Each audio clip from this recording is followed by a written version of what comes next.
Most people spend their entire lives chasing happiness, and that is exactly why they never find it. Not because happiness is impossible, but because they are looking in the wrong direction entirely. The happiest people you will ever meet are not the ones with the most. They are the ones who have quietly mastered something most people never even consider. And today, we are going to explore exactly what that is. Look honestly at your life for a moment. How much of your daily energy goes toward things that are completely outside your control? The opinion of a coworker, whether someone texts back, how the economy moves, what other people think of your choices. Most people wake up every morning and immediately hand their mind over to the world. Before they even speak a word, they are already reacting to notifications, to news, to the quiet anxiety of not knowing how the day will go. This is not living. This is surviving on autopilot. And the tragedy is that almost everyone around you is doing the same thing. So it feels normal. It feels like simply being human. But it is not. It is a pattern, and patterns can be broken. The human brain is wired for threat detection, not for wisdom. When something challenges us, criticism, failure, uncertainty, the mind jumps to defense before it ever reaches understanding. This is not weakness. It is biology. But the Stoics understood something that modern psychology is only now beginning to confirm. Between stimulus and response, there is a space, and in that space lives your freedom. Think about this. Every time you react without thinking, you are letting the external world write the story of your internal life. You become a leaf blown by every wind, and the world has no shortage of wind. The question the Stoics asked was simple but devastating. Who is actually in control here? You or everything around you? Marcus Aurelius ruled the most powerful empire in the ancient world. He had absolute authority over millions of lives. And yet, his private journals, what we now call meditations, were filled not with pride or conquest, but with quiet reminders to himself. Reminders to stay grounded, to not be swept away, to remember that the only thing he truly owned was the quality of his own thinking. He wrote to himself, "You have power over your mind, not outside events. Realize this, and you will find strength." This was not philosophy for lecture halls. This was a man in the chaos of war and politics, writing to himself at night, trying to stay human. The Stoics were not passive, they were not cold.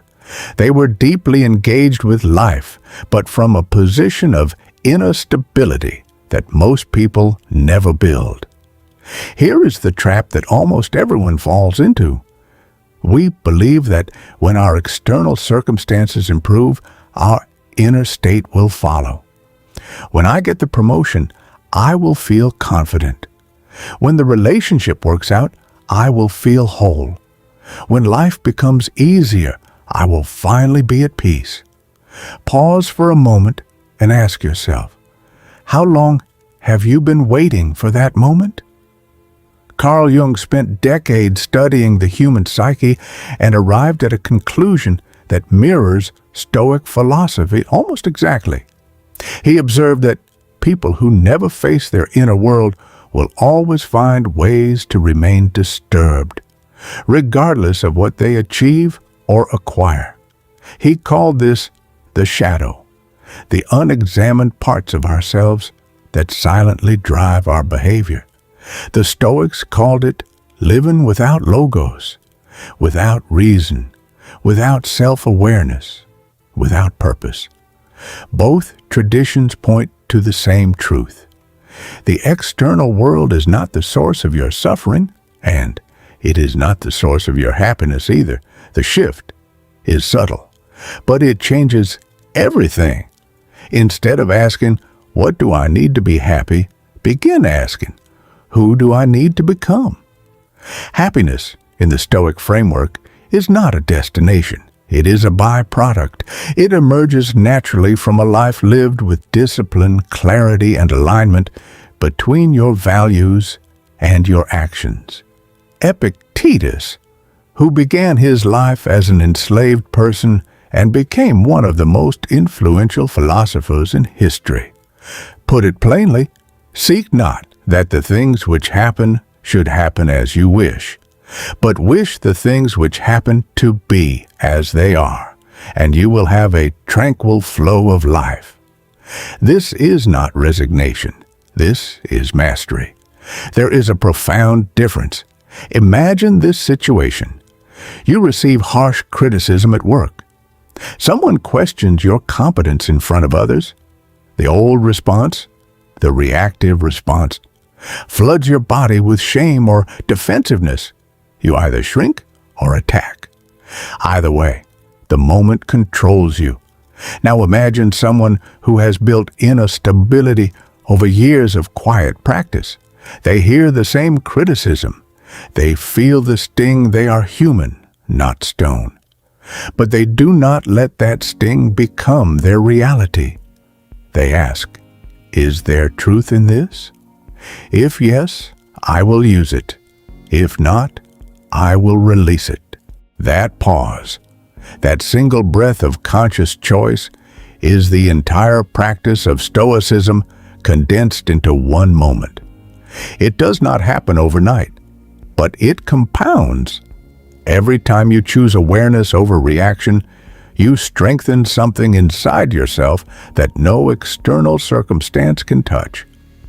If this kind of perspective resonates with you, consider subscribing. What we explore here is not motivation, it is transformation, and it takes time to build. Aristotle spoke of eudaimonia, often translated as happiness, but more accurately understood as flourishing, a life lived in full expression of your highest capacities. Not pleasure, not comfort, but depth. Seneca, writing from exile, after being stripped of wealth and power by an emperor's whim, observed something remarkable about himself. He found that the things he feared losing were not what gave him his sense of self. His thinking was still his own. His character had not changed. He wrote, "He is a wise man who does not grieve for the things which he has not, but rejoices for those which he has." Socrates chose death over the compromise of his values, not because life had no worth, but because a life disconnected from truth had no worth to him. These were not abstract thinkers. These were people tested by real suffering, real loss, real pressure, and they came back to the same place, inward. Now I want to challenge you directly. When was the last time you sat in silence? Not to meditate in a performative sense, but genuinely to ask yourself, am I living in accordance with what I actually believe? Are the habits you practice daily moving you toward the person you want to become? Or are they simply managing the anxiety of who you are afraid of being? Look honestly at your relationships. Are you honest in them? Not cruel, but honest? Are you choosing comfort over truth in conversations that matter? Look honestly at your work. Are you bringing your full capacity, or are you hiding behind effort that looks productive but never risks anything real? These questions are uncomfortable. That discomfort is not a sign to stop. It is a sign you are close to something important. The person who builds this practice gains something that cannot be taken. When external circumstances turn, and they always do, they are not destroyed. When the market crashes, when relationships end, when health fails, when plans collapse, and all of these will happen to every one of us, the person with inner stability does not fall apart. They adapt. They endure. Not with gritted teeth, but with a kind of quiet confidence that comes only from having faced themselves honestly over a long period of time. This is not invincibility. It is resilience. And resilience, compounded over years, becomes wisdom. The world will always produce chaos. The Stoic question is not how to stop the chaos. It is how to remain yourself within it. Here is what the happiest people understand that most never will.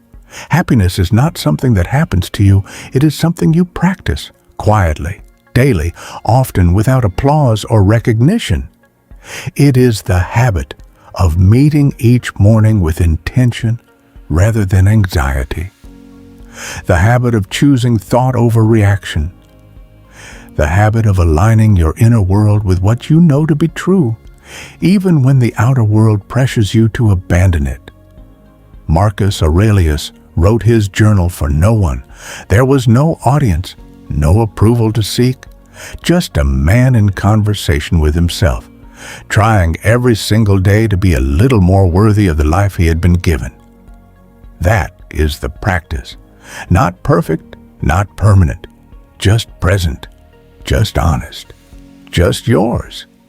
Begin today, not dramatically, not with grand declarations. Simply begin.